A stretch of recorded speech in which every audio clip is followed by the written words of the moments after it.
Hello, my junkie friends. Today we're going to talk about making angel ornaments using some salvage materials. I'm Junkyard Farm Girl. My name is Angie, and I help folks make decor and useful items out of salvaged materials. I love making angels. I think I get it from my grandma.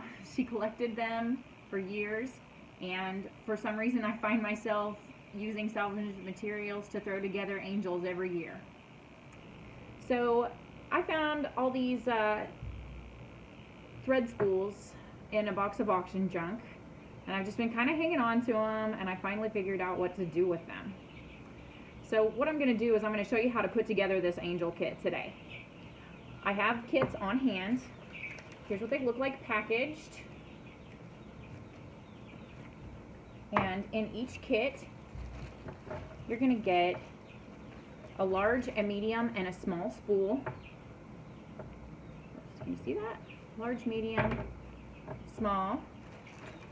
You're going to have a little bundle of wire and this little headpiece. These, Creek used the bandsaw to cut them all off for me to be the right height. But these came from the Whittle house, which was destroyed in the May 21st tornado last year. They invited me in to salvage what I could out of the house. These little tiny spindles were the top rail on the kitchen cabinets all around the kitchen. And so I held onto that rail for a while, and then I thought, oh, I'm going to use those tiny spindles to make angel heads. So they're great for this because they have this little nipple on the bottom that fits down into your top spool. See the hole? It fits it perfectly. And where we cut it up here, we cut it with this little ridge around the top so that we can tie the halo onto the angel. You're also going to get a set of wings. These things are tiny. They're about 2.5 inches long, and they did have like a little thing at the top with a hole there where you could like tie them for earrings or whatever. And I had Creek cut those off, and then she also ran them through the drill press and drilled little holes in each one so that we could mount them on these. You'll have one of my business cards in there with a sticker on the back with a link to the YouTube video on this tutorial.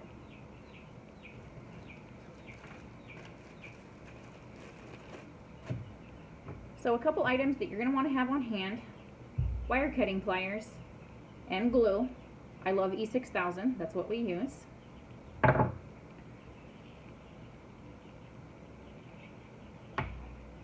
Now, one thing you gotta watch out for, and guess how I learned? If it has a paper and coating on the end of the spool, you're gonna need to scrape that off.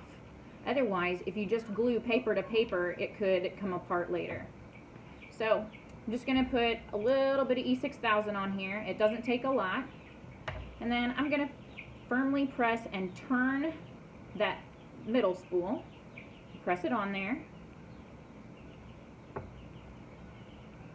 And do the same with the top one.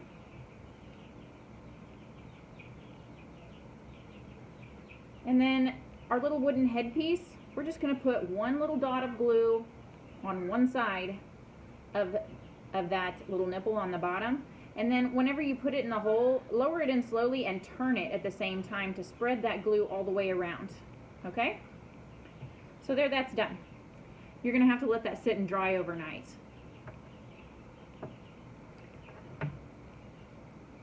I have kits that have the colored spools in them, which I'll show you a few that I have done. These are all greens.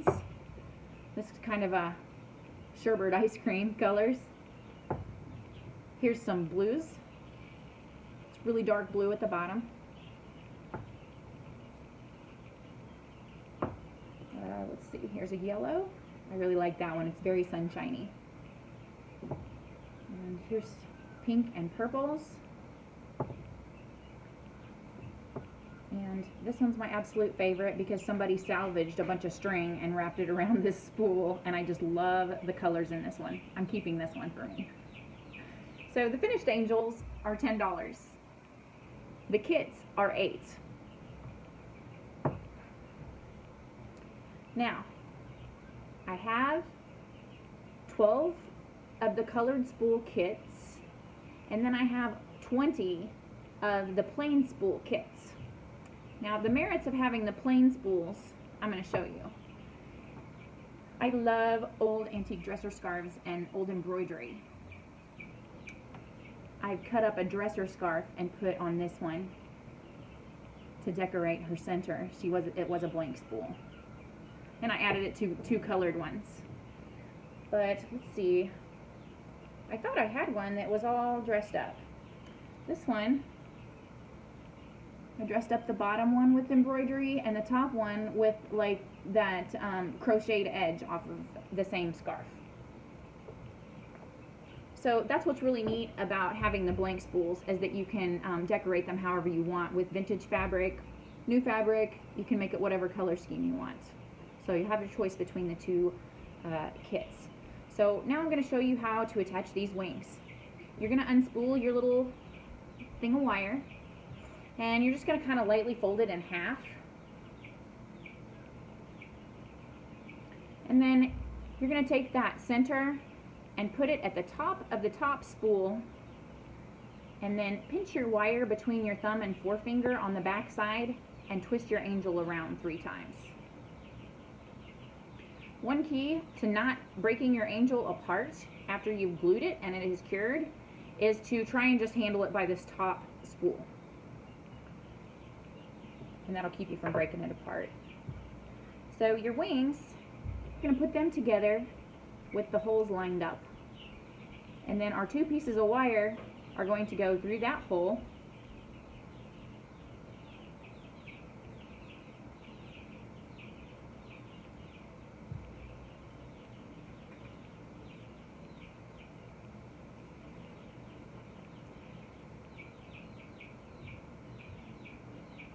It shouldn't be that difficult to concentrate on this, but there's a cat underneath this bench that's clawing me on the knee. I'm trying. Okay, so we got the wings on here, and there's something I want you to see. It's on the outsides of these wings, there are 3 rows of holes out here. We're going to use that first row of holes to thread our wire through.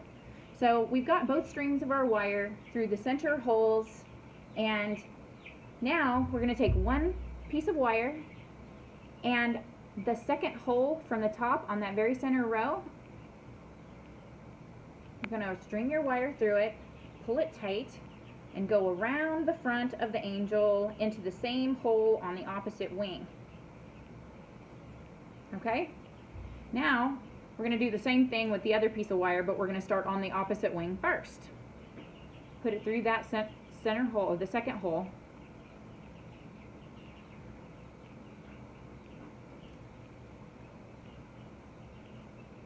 Wrap it around her front and put it through that second hole on the opposite wing.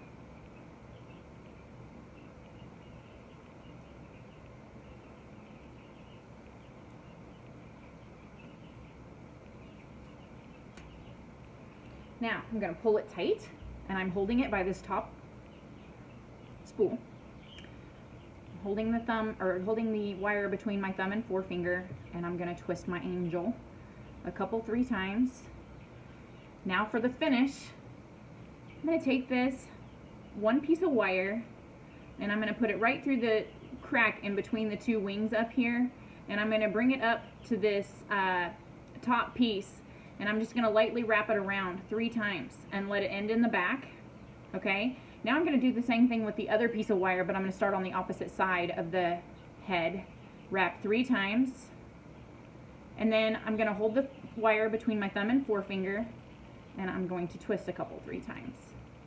Now, you've got quite a bit of excess here at the top.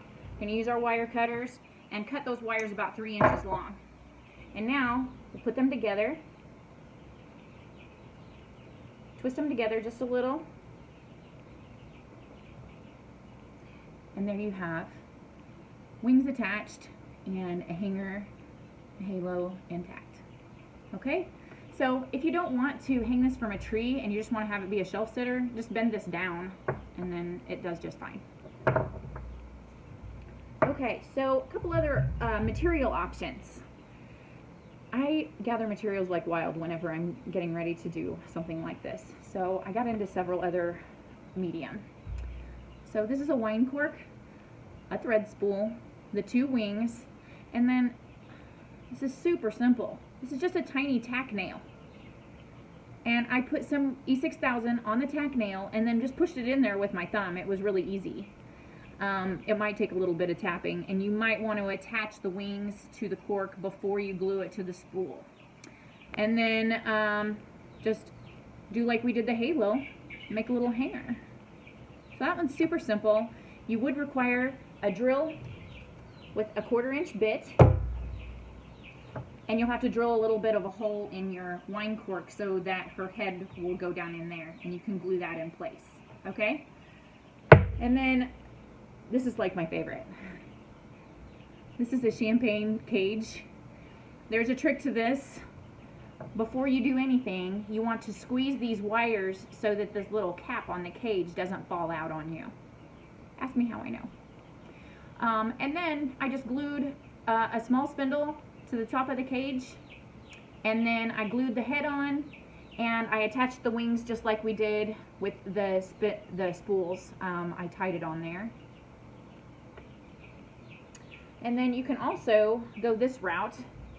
It's a cage, a cork, head, and then I would attach the wings with one of the little nails.